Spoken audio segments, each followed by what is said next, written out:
Assalamualaikum warahmatullahi wabarakatuh. Halo, apa kabar semua? Sehat dong. Tapi ingat satu hal, jangan lupa subscribe ya, karena subscribe itu gratis. Dan jangan lupa juga like, comment, and share sebanyak-banyaknya ya guys ya. Jadi kali ini kami akan menjelaskan tentang materi kampus, yaitu penerapan integral. Tapi sebelum itu perkenalkan nama-nama teman saya. Kelompok 2 yaitu ini dia. Perkenalkan, nama saya Muhammad Tanukam Terkait, bisa juga dipanggil Azra. Perkenalkan, nama saya Ilham Pratama, biasa dipanggil Arun. Perkenalkan, nama saya Pertama, biasa dipanggil Jepang. Perkenalkan, nama saya Angelia Melatina Ayu. Perkenalkan, nama saya Andi. Perkenalkan, nama saya Muhammad Ali Setiawan, biasa dipanggil dengan Aldi. Halo, perkenalkan, nama saya Wijayanto, saya bisa dipanggil biasa. Perkenalkan, nama saya Muhammad Salam, biasa dipanggil Salam. Oke, itulah tadi nama teman-teman saya membuat saya dalam menjelaskan materi ini. Dan selanjutnya saya akan menjelaskan materi pertama, yaitu panjang kurva bidang. Kalau saya tanya, berapa panjang spiral yang ada di atas? Maka jika spiral ini bentuknya seperti tali, mungkin kita bisa mengukurnya dengan menggunakan penggaris atau cara yang lainnya. Tapi jika yang ditanyakan suatu grafik persamaan seperti yang di layar ini, yang harus kita lakukan kira-kira apa? Tahu nggak? Itu untuk menjawab pertanyaan tersebut, kayaknya kalau kita mengerti apa itu definisi, dan selanjutnya grafik seperti ini, y sama dengan sin x, x sama dengan y kuadrat, itu termasuk kurva bidang. Dalam dua kasus tersebut bisa kita lihat bahwa yang pertama y sama dengan fx dan yang kedua y sama dengan gx. Kita dapat menganggapnya sebagai grafik gabungan dari dua fungsi y sama dengan fx sama dengan x sama dengan akar a pangkat 2 dan y sama dengan gx sama dengan akar a pangkat 2 ditambah x pangkat 2. Dan selanjutnya yaitu gambar lingkaran x pangkat 2 ditambah y pangkat 2 sama dengan a pangkat 2. Dalam ini dapat ditulis dalam bentuk parametrik x. Oke, itulah tadi penjelasan dari saya, dan materi selanjutnya yaitu yang akan dijelaskan oleh teman saya. Ini dia. Atas waktu dan kesempatan yang telah diberikan, perkenalkan, nama saya Angelia Melatina Ayu Tangole. Di sini saya akan membahas materi tentang panjang busur. Panjang busur adalah kurva lengkung yang berimpit dengan lingkaran. Panjang suatu busur dapat ditentukan dengan menggunakan integral tentu, seperti yang terlihat pada gambar di samping. Beberapa rumus dari panjang busur yaitu: yang pertama, kita dapat mendefinisikan panjang busur L dari kurva sebagai limit karena norma partisi mendekati 0. Rumusnya adalah L sama dengan integral B ke A akar F aksen T pangkat 2 ditambah G aksen T pangkat 2 dikali dt sama dengan integral B ke A akar dx per dt ditambah dy per dt pangkat 2 ditambah dt. Jika kurva diberikan oleh y sama dengan fx, a kurang dari x, kita memperlakukan x sebagai parameter dan hasil kotak mengambil bentuk L sama dengan integral B ke A akar 1 ditambah dy per dx pangkat 2 dikali dx. Yang ketiga, jika kurva diberikan oleh x sama dengan gx, c kurang dari y kurang dari d, kita dapat memperlakukan y sebagai parameter. Rumusnya adalah L sama dengan integral d ke c akar 1 ditambah dx per dy pangkat 2. Selanjutnya, saya akan membahas tentang contoh soal dari panjang busur, yaitu kita perhatikan saya contoh soalnya. Di sini kita diminta untuk temukan panjang ruas garis dari A dalam kurung 0,1 ke B dalam kurung 5,13. Dalam contoh soal kali ini kita menggunakan rumus kedua, yaitu karena persamaan garis yang bersesuaian adalah y sama dengan 12/5x ditambah 1. Jadi dy per dx dikali 12/5. Cara kerjanya adalah L sama dengan integral B ke A akar 1 ditambah dy per dx pangkat 2 dikali dx. L sama dengan integral 5 ke 0 akar 1 ditambah 12 per 5 pangkat 2 kali dx. L sama dengan integral 5 ke 0 akar 5 pangkat 2 ditambah 12 pangkat 2 per 5 kali dx sama dengan 13 per 5 integral 5 ke 0 kali 1 kali dx. Selanjutnya, L sama dengan dalam kurung siku 13 per 5x tutup kurung siku integral 5 ke 0 sama dengan. Saya akan melanjutkan materi-materi dari teman saya, yaitu diferensial panjang busur. Diferensial yaitu mengacu pada turunan fungsi kurva lengkung yang berhimpit dengan lingkaran, di mana jika kurang dari setengah lingkaran busur minor, jika lebih dari setengah lingkaran busur mayor. A. Misalkan f terdiferensial kontinu pada A, B untuk setiap x dalam kurung A, B tutup kurung tentukan xx dengan rumus xx sama dengan integral A sampai x akar 1 ditambah f aksen f batas 2 du.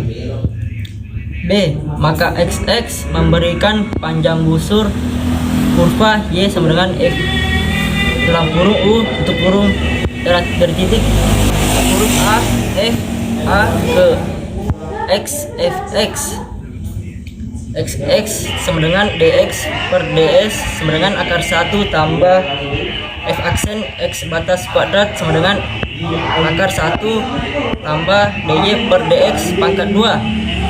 C. Diferensial panjang busur dx sama dengan akar 1 tambah dy per dx pangkat 2 dx. Sekian, terima kasih. Assalamualaikum warahmatullahi wabarakatuh. Perkenalkan, nama saya Muhammad Ali Setiawan. Di sini saya akan membacakan materi tentang panjang kurva bidang, yaitu luas permukaan putar. Jika selisih kurva bidang mulus diputar mengelilingi sebuah sumbu dalam bidangnya, maka kurva membentuk suatu permukaan beda putar. Rumusnya yaitu A sama dengan limit P sama dengan 0 sigma 2pi yi dikali delta Si untuk I sama dengan 1 sampai I sama dengan N sama dengan 2pi integral B sampai A Y dikali ds sama dengan 2pi integral B sampai A fx akar 1 ditambah f aksen x pangkat 2 dikali dx. Jadi teman-teman sekalian, untuk menjawab soal tersebut, di sini kami menggunakan rumus definisi fx sama dengan akar x dan f aksen x sama dengan 1/2 akar x. Jadi A sama dengan 2pi integral 0 sampai 4 akar x akar 1 tambah 1/4x dx sama dengan 2pi integral 0 sampai 4 akar x akar 4x tambah 1/4x dx sama dengan 2pi integral 0 sampai 4 akar 4x tambah 1 dx sama dengan pi dikali 1/4 kali 2/3 kali 4x tambah 1 pangkat 3/2 batas 0 sampai 4 sama dengan pi per 6 kali 17 pangkat 3/2 dikurang 1 pangkat 3/2. Jadi untuk mengetahui jumlahnya adalah yaitu 3,18. Assalamualaikum warahmatullahi wabarakatuh. Perkenalkan, nama saya Muhammad Nur Salam, biasa dipanggil Salam. Itulah tadi materi yang dibawakan oleh teman saya. Adapun materi selanjutnya yaitu aplikasi pada pegas. Pegas atau per adalah benda elastis yang digunakan untuk menyimpan energi mekanis. Pegas biasanya terbuat dari baja atau arit. Gaya pegas merupakan suatu gaya tarik yang ditimbulkan oleh pegas. Rumus untuk menghitung usaha yang dilakukan untuk meregangkan pegas yaitu W sama dengan integral A sampai B fx dikali dx. Adapun contohnya di samping saya.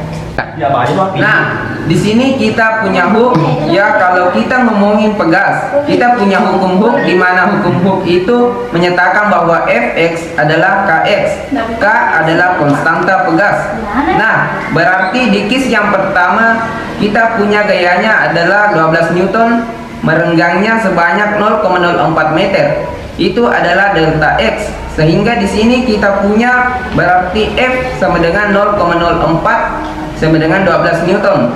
Dengan kata lain, 12 Newton ini adalah K dikalikan dengan 0,04. Dari sini kita bisa lihat bahwa K-nya adalah 300. Sehingga kita dapat bahwa fungsinya adalah Fx adalah Kx karena K-nya adalah 300x. Berarti kita bisa menghitung usaha yang dilakukan untuk merenggang pegas menjadi 0,3 meter.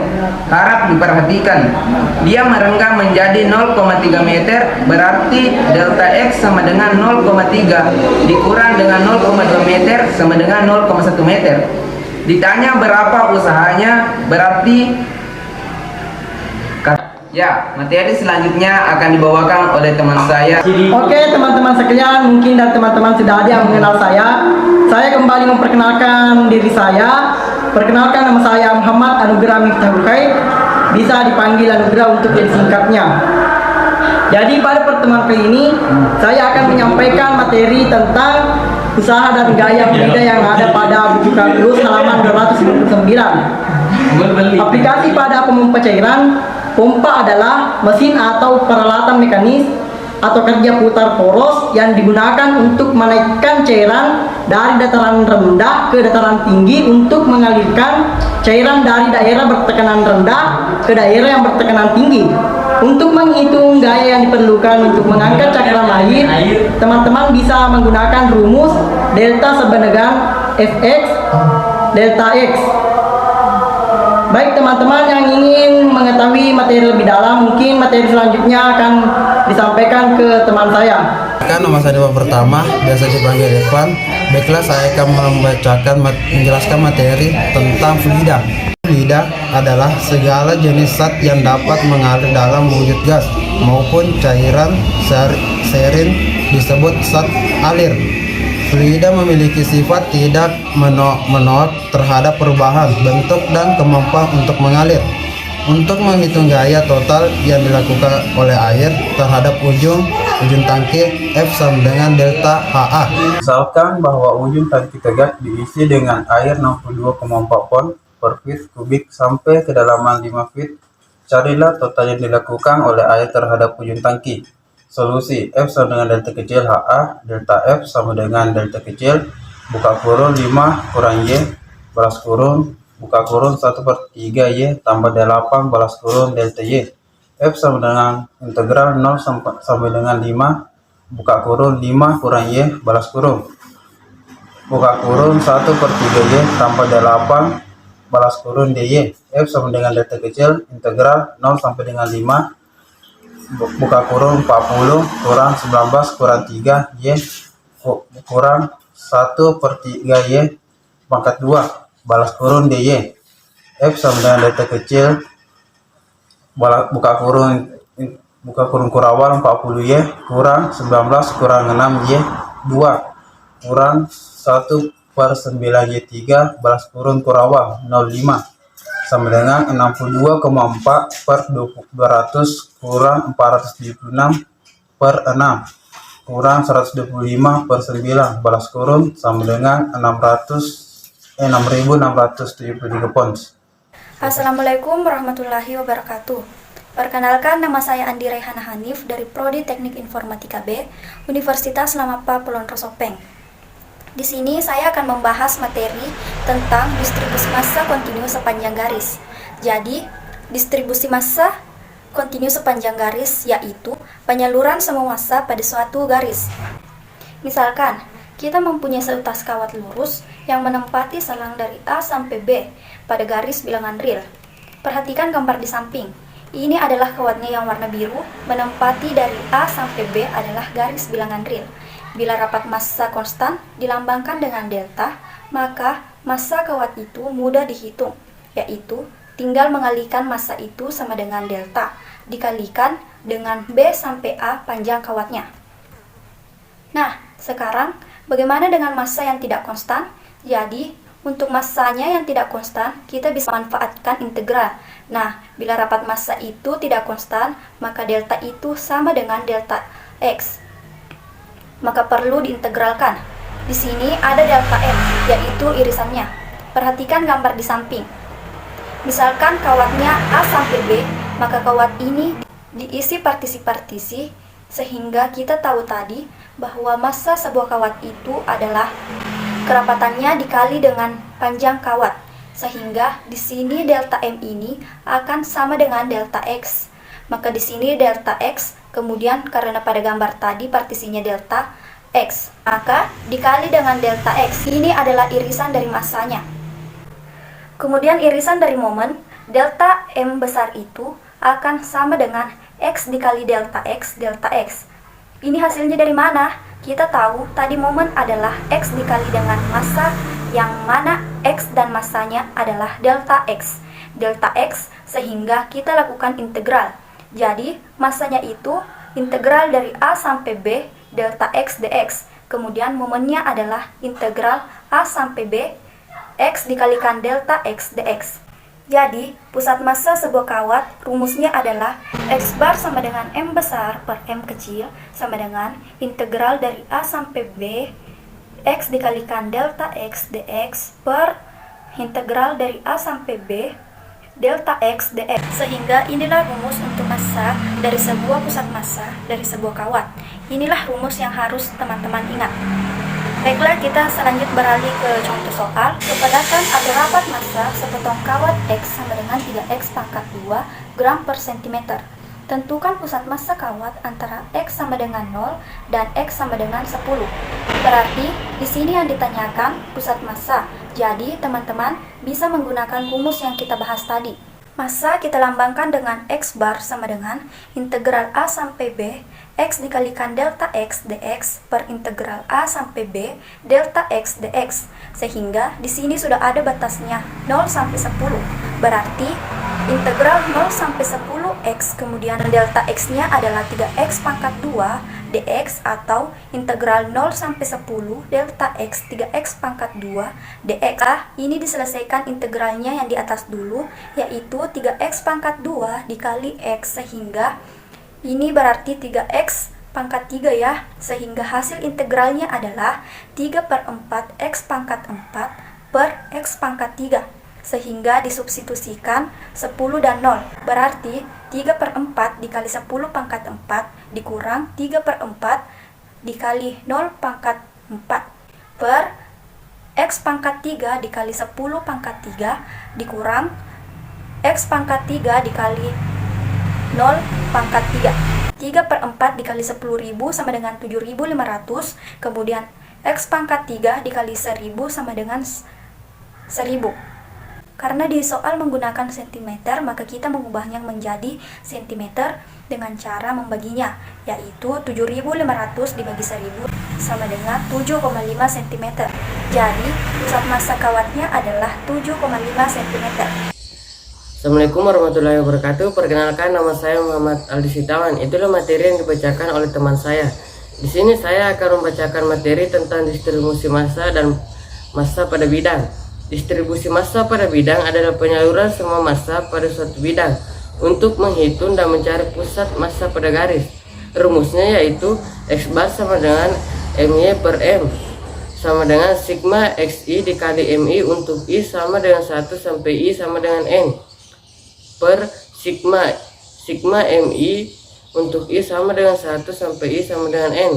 Begitupun dengan sebaliknya, Y bar sama dengan MX per M sama dengan sigma YI dikali MI untuk I sama dengan 1 sampai I sama dengan N per sigma MI untuk I sama dengan 1 sampai I sama dengan N.